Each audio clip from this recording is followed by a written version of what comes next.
Hello friends, स्वागत है आपका आपके अपने लीगल चैनल सूक्ष्म प्रहार में। मैं हूं एडवोकेट सनी शर्मा और दोस्तों आज मैं एक जजमेंट पर बात करने वाला हूं। ये जजमेंट बहुत ही इंपॉर्टेंट है दोस्तों।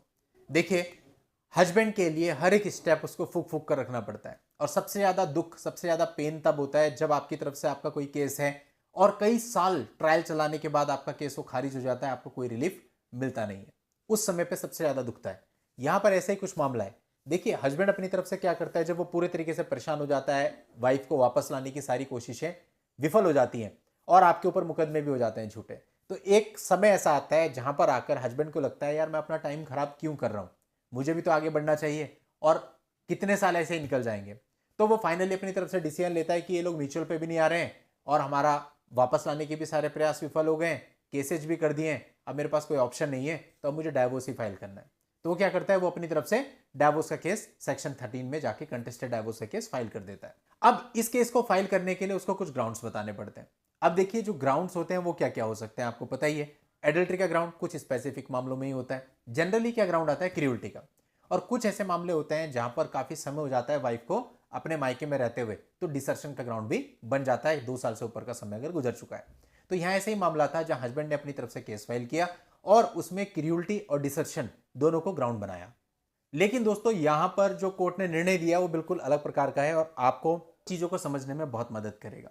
आगे बढ़ने से पहले आपसे कहना चाहूंगा, फटाफट चैनल को सब्सक्राइब करके नोटिफिकेशन बेल पर क्लिक कर दें और इस वीडियो के नीचे डिस्क्रिप्शन में आपको हमारे इंस्टाग्राम अकाउंट का लिंक भी मिलेगा, वहां जाके इंस्टाग्राम पर चैनल को जरूर फॉलो कर दें, क्योंकि उस पर भी समय समय पर मैं इस प्रकार की इंफॉर्मेटिव चीजें अपलोड करता रहता हूं। अब दोस्तों, हस्बैंड ने जब अपनी तरफ से ये केस डाला तो हस्बैंड के फेवर में जजमेंट आ गया और जो वाइफ थी, अब वाइफ ने इसको अपील में चैलेंज किया था हाई कोर्ट में। अब देखिए, ऑब्वियसली हस्बैंड ने अगर पूरा केस चलाया तो जजमेंट तक पहुंचने में उसको कई सारे साल लग गए होंगे। इसके बाद अपील डली, अपील में भी आपको पता है काफी सारा समय लग जाता है। इसके बाद जब अपील का जजमेंट आया, यह हम लोगों के लिए जानना बहुत आवश्यक है कि क्या जजमेंट आया, किस आधार पर कोर्ट ने कहा। अब देखिए, कोर्ट ने यहां पर यह कहा कि हस्बैंड का यह ग्राउंड था कि जो पत्नी है वो बार बार अपने माता पिता के यहां फ्रीक्वेंटली जाती रहती है और बिना उसकी कंसेंट के जाती है, जिसकी वजह से उसके साथ क्रियोलिटी हो रही है।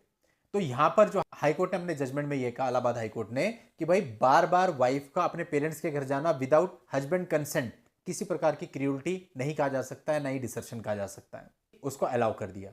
यानी कि अगर आप इस आधार पे कि मेरी पत्नी बार बार मायके चली जाती है और बिना मुझसे पूछे चली जाती है, आप उसको खुद पर क्रियोलिटी शो करते हो, तो ये जो जजमेंट है ये कहता है कि ऐसा कोई भी एक्ट पत्नी का जो है वो क्रियोलिटी नहीं होगा। अगर वो पेरेंट्स के यहाँ जाती है, आपको नहीं बताया, तो इसमें कोई क्रियोलिटी नहीं है और किसी प्रकार का डिसर्शन भी ये नहीं माना जाएगा अगर वो बिना बताए फ्रीक्वेंटली आती जाती रहती है। और जो लोअर कोर्ट का जजमेंट था वो सेटिस्फाइड कर दिया गया। तो दोस्तों, उम्मीद करता हूं आपको इससे काफ़ी कुछ समझने को मिला होगा और इस जजमेंट का लिंक भी आपको इस वीडियो के नीचे डिस्क्रिप्शन में मिल जाएगा, वहां जाके आप इस पूरे मामले को जान सकते हैं। चलिए दोस्तों, आज के इस वीडियो में इतना ही। नेक्स्ट वीडियो में नई लीगल जानकारी के साथ मैं आपसे फिर मिलता हूं। तब तक के लिए good bye and thank you for watching. Take care.